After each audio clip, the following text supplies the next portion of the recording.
Well, Linda, you sent me out to do disc golf here at Christie Conservation Area. And you want to know what, Chris? I had actually never heard of disc golf before I got sent out on the shoot today. And that's pretty common for a lot of people. I think video games has really started to draw a lot of attention on disc golf, but the disc golf the scene has been around since the 60s, and it's only getting more popular each year and each decade that passes.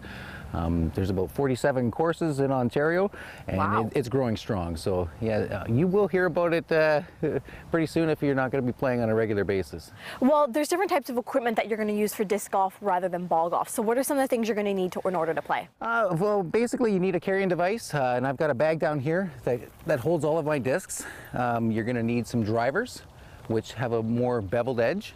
And I'll explain how to throw those in a little bit. And those basically will get you off the tee and further down the fairway as you can go. A mid-range, which is slightly less beveled. Oh, so there's different types of discs. That's right. So they don't go as far, but they do go fairly straight, and they're used for controlled upshots. So it's kind of like the concept of different clubs when you're playing ball golf. Exactly, the same idea. And then we finish off the basket holing out with a putter. So it is very controllable. There is no sharpness to it at all, and the idea is to get it inside the basket, either suspended by the chains or in the basket itself. So in order to play, you need the discs, you need the bag to carry everything, and you need the basket. And a great attitude, because it's all about having fun. I think this is awesome. Yes. So can you show me an example of what these different discs do? Sure. If you want to work backwards or forwards, we can do, I can do a couple of drives, and I can aim for that poor guy in the blue shirt. You're going to get it all the way over there from just throwing it. Well, we can try, eh? Anyways. So let me just get a little step going. And we'll yell to that gentleman just in case. He might scare him a little bit. Wow. That's incredible. Yeah, we'll do one more just in case you would like to see. I don't think I could do that. There's no way. Don't worry, we'll get you to go. We'll get you to go. So I noticed you kind of put a little bit of a jump into it. There's a little bit of step. It carries the momentum through your shot, gives you a little bit more power as you execute the throw. Nice clean follow through, and the disc is going to go 350, 400, 500 feet, depending on how long you've been playing and how well you execute the shot. All right, I'm going to try with this one. You're going to come back later because we're going to learn technique. So I'm going to do this without any technique, but we'll see you soon. Not as fun.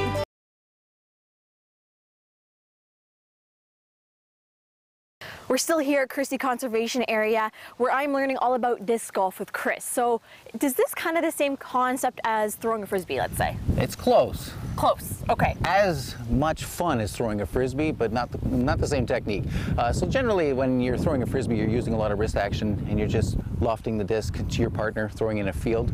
With disc golf, you really want to have a nice, strong, powerful grip on the disc. You want to reach back as far as you can and pull through with tremendous force. It's like a ninja move. That's right. It's almost like starting a pole lawnmower with that kind of motion, that nice power.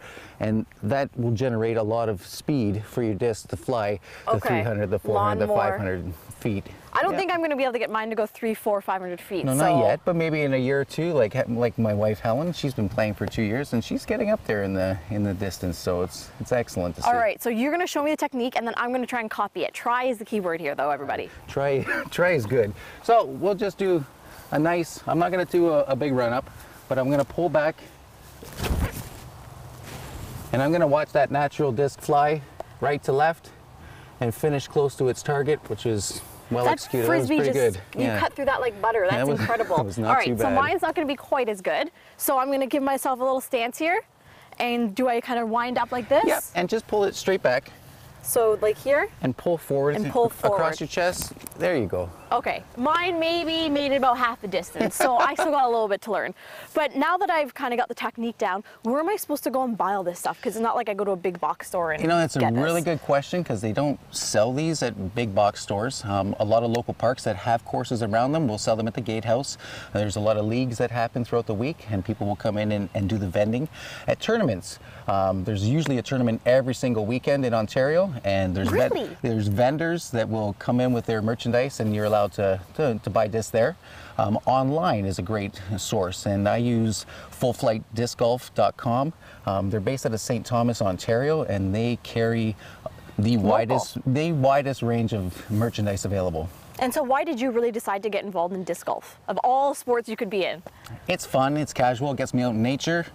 I don't have to think too competitive every day, but there is that competitive aspect if I want it. So it's free, the whole family can do it. Our 3 teenagers do it as well. So it's a great thing for the family, good. right? Yeah, all ages. All right, so stay tuned because we're going to be talking courses. We'll see you soon.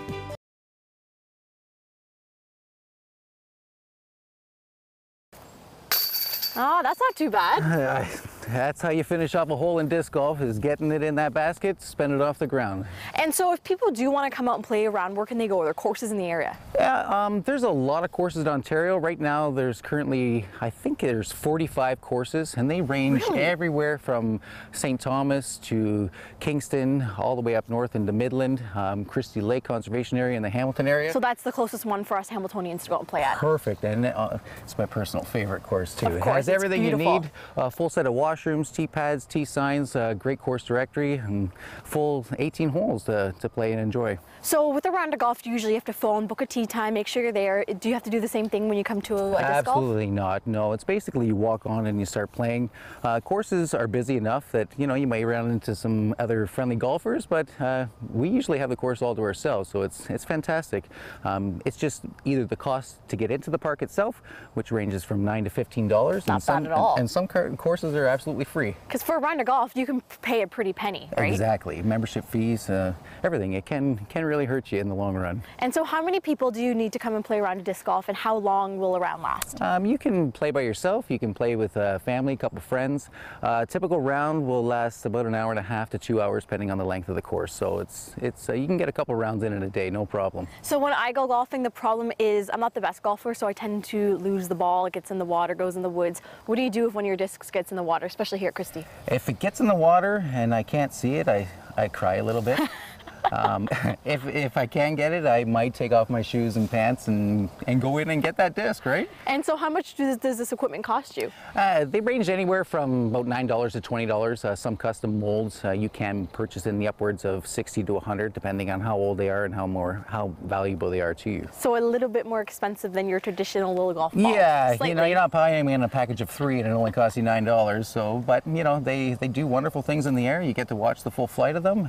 But when you separate the ways, it hurts a does little bit. hurt You cry a little bit inside. I do carry lots of extras though, so that's good. My That's trunk the is key. always full, and I have about 200, 250 at home too. Wow. Yeah. And so what's your favorite part of playing disc golf? Whew. Just being out there in the nature, bonding with my family and friends, and pushing myself to make that next great shot. That seems like a pretty good reason to me. All right, when we come back, we're going to be talking to Chris's wife, Helen, about women in disc golf. We'll see you soon.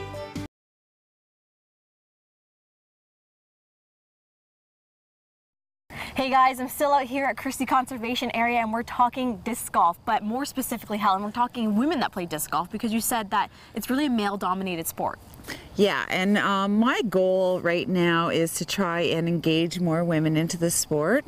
Oftentimes women feel a little bit intimidated. Oh, for sure. Because for the longest time it's usually been one woman showing up with a group of men to do a round. So what I've started up is a women's league every Sunday at 10 o'clock here at Christie Lake, where it's a very casual round where they can come in. It's more of a woman's day out. Oh, that's fun.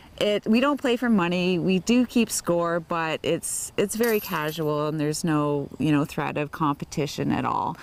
Later, it's nice because you get to learn in really a calm environment. You're with women, you kind of get to go at your own speed, right? You don't feel intimidated to try and keep up with the men. well, that's just it. Women starting out don't throw as far as men do. We saw that when I threw a couple discs. So they feel better knowing that they can see that learning curve happen over time and see that other women are getting better as they play more often. And so like in traditional golf, sometimes there's different starting points for women. Is there any difference between disc golf between men and women? The difference would be, especially when they're starting out, is maybe starting off with some lighter weight discs. Okay. And some more discs that fly straighter, flatter, that are designed to accommodate a first-time player. We also use the shorter tees more often. Okay, so not kinda to like in say, golf. yeah, not to say that we wouldn't use the longer tees, but to start off, we usually do start off. I think I would start off at probably a closer one. And so you mentioned earlier off camera that you actually went to an all-women's disc golf tournament recently. Yes, in June I attended a all-women disc golf tournament, Girls Gone Wild, in Love the Michigan, and you know, it really inspired me to see that this was going on in the U.S. and I really want to bring it here to Canada, and hopefully in a few years we'll blossom. I think so. And we'll be having one of those tournaments here. So if I want to come out and play, because I think I'm really enjoying today, is there a place where I can, you know, meet up with you guys or check online to see when you guys are playing or ask questions?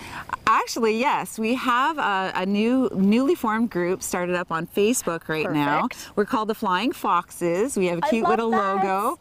And we do have a website in the works. So we are generating some popularity, and the purpose of that was to not only introduce women to disc golf, but to make them feel that they were under an umbrella.